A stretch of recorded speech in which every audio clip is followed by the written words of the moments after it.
Video Mario Dandi Satrio atau MDS 20 tersangka penganiayaan berat terhadap Kristalino David Ozora 17 yang mengenakan borgol kabel TIS viral di masyarakat dan memunculkan berbagai komentar negatif. Kapolda Metro Jaya Irjen Karyoto pun menyampaikan permohonan maaf atas kegaduhan yang terjadi.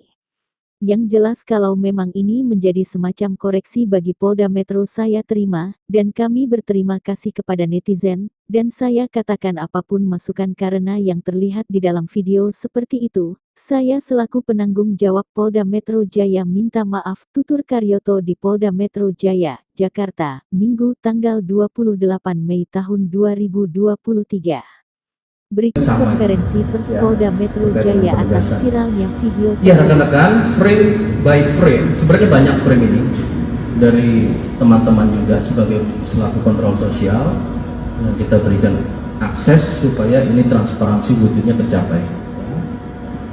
Dalam SOP tentunya yang menggunakan baju orange dan kabel TIS adalah penyidik dengan tujuan ya, agar tahanan ataupun tersangka ketika keluar pada area dari kawasan rutan atau rumah tahanan Direktorat Tahanan Barang Bukti Polda Metro Jaya ini tidak melawan, tidak melarikan diri, membatasi segala aktivitas fisiknya dan memudahkan dalam pengendalian dan pengawasan. Ini secara SOP.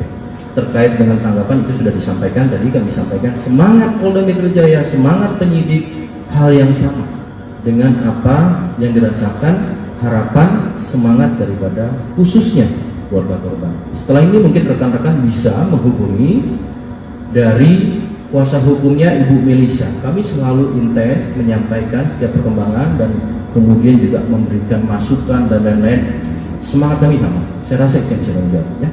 Oke. Berarti bisa dikatakan bahwa Polda bahwa tim penyidik yang saat ini berada di ruangan bersama Mario Dandi kecolongan karena istilahnya Mario Dandi pakai kabel TIS-nya sendiri gitu.